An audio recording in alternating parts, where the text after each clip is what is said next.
새해 새해 인사를 제외한 새해 첫 아이템 뭘 할까 했는데 항공모함, 독도함 같은 항공모함을 한국에서 만든다고 하더군요. 근데 뭐 강도가 좀 떨어진다고 뭐 그렇게 이야기를 해서 거북선 같이 만들면 참 좋을 텐데, 거북선 구조를 참고하면 좋을 텐데, 뭐 그런 생각을 잠시 해봤습니다. 최초의 뭐 철갑산 아니겠습니까? 한국 전 세계에서 배에 철을 쓴 최초의 배이기 때문에 그 구조를 자세히 이렇게 참고를 하시면 충분히 뭐 가능할 거라고 저는 생각이 그렇게 드는데, 뭐 별로 그렇게 설계하시는 분들은 연구하기 싫나 보죠. 미니 항공모함, 강도가 약하면 강도를 더 단단하게 해야 되겠죠, 그죠? 지금 한국에 배 만드는 배 만들 때 무슨 철을 쓰는지 잘 모르겠는데 합금강을 쓰지는 않을 겁니다, 그죠? 비쌀 테니까 그냥 철에 열철에서 쓰겠죠, 그죠?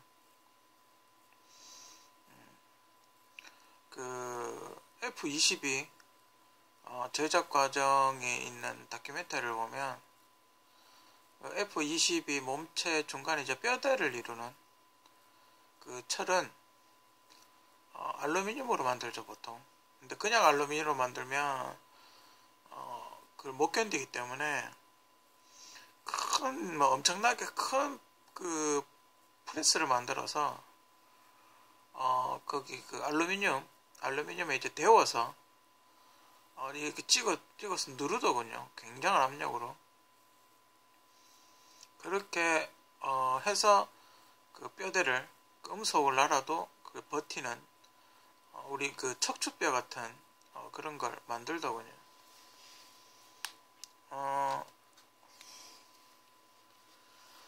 그것도 뭐 이렇게 강철을 그런 식으로 프레스해서 압축을 해서 열 처리하면 강도가 나올 텐데, 그렇게 되면 돈이 좀 뭐 많이 들긴 하겠죠, 그죠? 그렇게 하면 강도가 나올 겁니다, 그죠? 미니 항공모함, 독도함 같은 상륙함을 만들려면 뒷부분에 뭐 탱크 싣고 뭐 하려면, 장갑차 싣고 하려면 뒷부분이 이렇게 텅텅 비어야 되겠죠, 그죠? 비행기처럼, 그죠? 비행기처럼 뒷부분이 이렇게 텅텅 비어야 되겠죠, 그죠? 그 왜 큰 비행기 있지 않습니까? 헬기 실어 나르는 그 미국의 그 수송기 큰 거 막 에어버스만한 거 그런 거 있잖아요. 그런 거 보면 속이 이렇게 텅텅 비어 있죠, 그죠? 그것처럼 이것도 속에 그렇게 텅텅 비어 있어야 되겠죠, 그죠? 그러려면 엔진이 앞쪽으로 가 있어야 되겠죠, 그죠? 뒤로 실으니까 엔진을 앞쪽으로 해야 되겠고, 만약에 항공모함 같이 사용을 하려면 그 엘리베이터가 있어야 되겠죠. 비행기를 실어서 그러니까 2층에서 갑판 밑에 활주로 밑에서 이동을 시켜서 그 갑판으로 올릴 수 있는 그런 큰 엘리베이터, 대형 엘리베이터가 있어야 되겠죠, 그죠?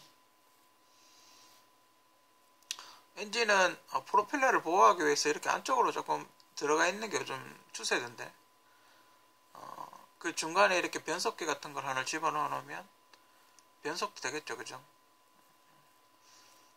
그리고 뭐 이렇게 뭐 조금 더 추가적인 장치를 달면 출력도 올라갈 테고, 하이브리드 방식으로 하게 되면 장소도 굉장히 많이 남을 겁니다. 공간이 넉넉하게 많이 남을 걸로 그렇게 예상을 합니다. 뭐 이런 구조가 되겠죠, 그죠? 갑판에서 헬기나 비행기를 놓고 엘리베이터로 이렇게 올리겠죠, 그죠? 그리고 앞쪽에 엔진이 있고 중간에 변속기 있고 프로펠러가 있고, 여 밑에 조그만 날개같이 달린 건 요즘 배는 이렇게 그 생선처럼 배가 이렇게 뾰족하게 잘 안 나옵니다. 원래 먼바다 갈 때는 그런 배가 있긴 한데, 요즘 최신식 배들은 이렇게 박스 형태로 되어 있습니다. 긴 박스. 직사각 형태의 박스로 되어 있습니다. 근데 그렇게 박스로 만들다 보면 이렇게 파도가 쳐버리면 배가 이렇게 뒤집힐 가능성이 있죠. 그렇기 때문에 요 밑에 지느러미 같은 걸 달아놔야 됩니다. 여기는 좀 작게 달아놨는데 실제로는 더 크게 달아놔야 되겠죠. 그죠?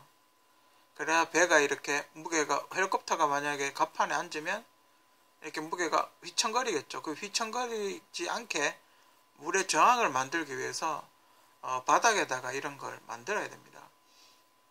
만약에 이 배가 멀리 안 가고 한국 그 근처의 바다, 그죠? 한국 근처의 바다만 이렇게 항해를 한다면 그 판옥선이라 그러죠. 그 거북선 같이 배는 이렇게 두 가지 종류가 있는데 우리 한국 배는 대체로 편편한 배입니다. 배를 바닥을 네모나게 편편하게 만들면 뭐가 좋냐 하면 회전하기가 되게 좋습니다. 근데 단점은 먼 바다를 나갈 때 약간 불리하다는 거. 파도가 옆으로 쳐버리면 아까 이야기했듯이 약간 뒤집어진다는 거죠.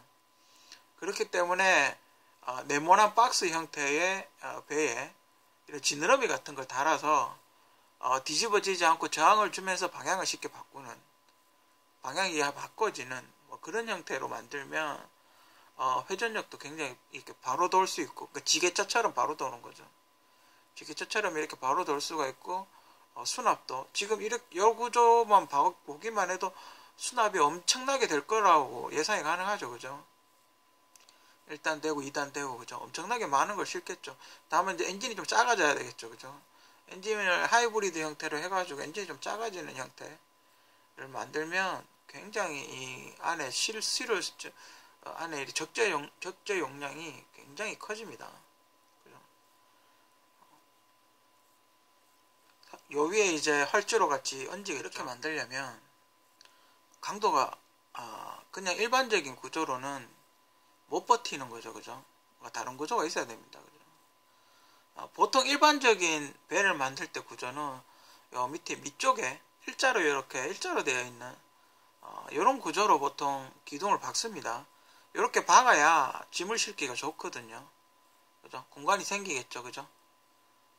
그래서 옆으로 오는 힘, 그리고 이렇게 뒤틀리는 힘, 뭐 그런 걸 이렇게 막습니다. 그러니까 강도가 조금 유람선 같은 거 보면 대체로 요 밑에 하단 아래쪽 구조로 이렇게 돼 있죠. 여기서 뭐 조금 더 강도를 높인다면 조금 더 기둥을 몇 개를 더 박죠. 그리고 대부분 이런 데는 창고나 선실이 대부분 이 바깥쪽에 이런 구조로 되게 돼 있죠. 그죠? 근데 이런 구조로 했을 때 좀 약하다. 그러면 여기 위에 있는 구조, 이거는 제가 생각해낸 구조인데, 뭐 이런 다이아몬드 형태의 구조라든지 아니면 벌집 구조, 위에서 봤을 때 벌집 구조, 그죠? 위에서 봤을 때 벌집 구조로 만들거나 이런 다이아몬드 형태의 구조, 이렇게 만들면 강도는 좀 세지겠죠. 근데 공간 활용이 조금 안 되는 거죠. 그죠? 이게 버티는 힘은 세지겠지만 공간 활용성이 좀 떨어지는 거죠. 그죠? 이렇게 일자로 되어 있으면 짐 싣기 좋을 텐데, 그죠? 이렇게 해버리면 그게 조금 아쉽긴 하죠. 근데 구조 자체를 이렇게 할 게 아니라 밑에 일자로 해놓고, 그죠? 이런 기둥을 이렇게 밑에 하단같이 일자로 이렇게 해놓고 그 위에 버티는 기둥만 이렇게 해놓으면 그래도 조금 더 버티지 않을까, 그렇게 생각을 합니다. 그죠? 위에 지붕, 그러니까 우리가 보통 집 지으면 1단이 있고 기둥이 있고 기둥 위에 지붕을 얹지 않습니까? 그러니까 이 다이아몬드나 벌집 구조는 이제 지붕, 2단 지붕, 버티는 지붕을 이렇게 얹으면 좀 더 버티는 힘이 강해지지 않을까, 뭐 그렇게 생각을 합니다. 그죠? 기둥을 많이 대는 거 외에는 방법이 없습니다. 그죠? 압축을 하는 거, 압축해서 아니면 초합금을 넣든지, 초합금을 넣기에는 비용이 너무 비싸겠죠. 그렇다면 비용 문제 때문에 그냥 쇠를 사용해야 된다면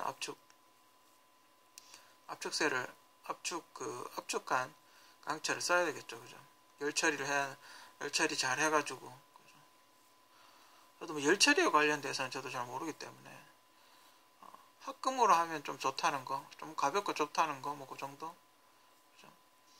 이 큰 배를 합금으로 도배를 하자면 겉에는 뭐 쇠로 해도 안쪽은 합금을 해도 뭐 좋긴 하겠죠. 약간 무게가 가벼워지겠죠, 그죠? 뭐 그런 거 있어요. 그 배는 지금 현재 배는 엔진이 굉장히 무겁습니다. 엔진이 여러분 보통 한 얼마나 하냐면 제가 알기로는 이런 이런 미니 항공모함 독도함 정도 수준의 배에 그런 큰 배의 엔진은 건물 한 3층 높이 정도 된다고 그렇게 합니다. 어마어마하게 거대한 그런 엔진이 여기 실려 있습니다. 이 배에. 그게 뭐 한 2만 마력, 3만 마력 뭐 이렇게 나온다는데 그 유조선에 있는 엔진이 한 3만 마력, 2만 마력 정도 나와야지 그 사우디아라비아에서 한국까지 오는데 한 30일 걸린답니다. 그러니까 어마어마하죠. 그 집채말 진짜 막 건물만한 엔진인데 그게 가장 무겁습니다.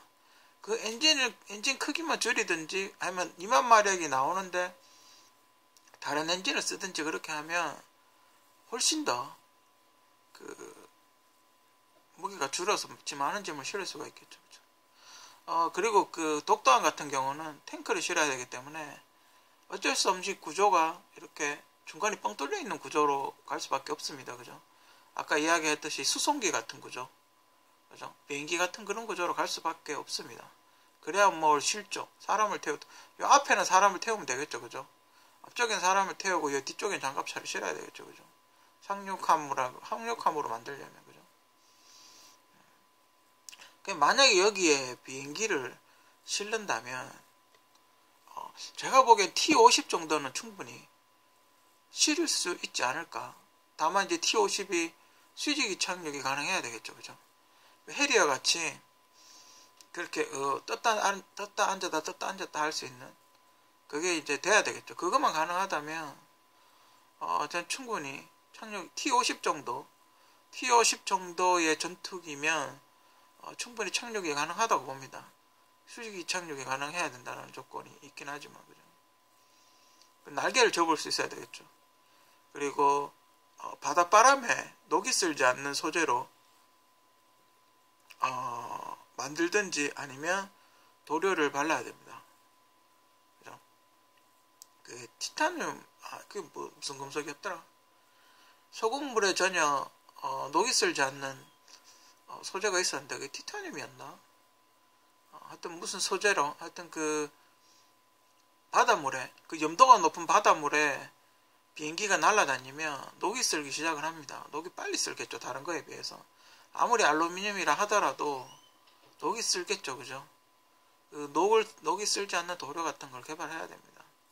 그리고 날개를 접고 필 수 있어야 되고 그것만 해결되면 T-50 정도면 충분히 미 항공모함을 만들었을 때 착륙이 가능하지 않을까 그렇게 생각을 합니다. 강도는 제가 보기엔 벌집구조가 제일 좋겠죠. 그죠? 배 무게가 가벼워지면 엔진 마력이 그렇게 크지 않더라도 빨리 갑니다. 그죠? 어차피 이런 배는 속도가 그렇게 빠르지 않죠. 상륙하면 좀 느리죠. 그죠? 지금 그 미국의 핵 추진 항공모함이 75km 나온다니까. 그죠? 최소한 50km 정도는 나오겠죠. 나와야지 50km 정도 나와야지 되지 않을까 뭐 그렇게 생각을 합니다. 그죠? 미니 항공모함 한국도 꼭 항공모함 있었으면 좋겠습니다.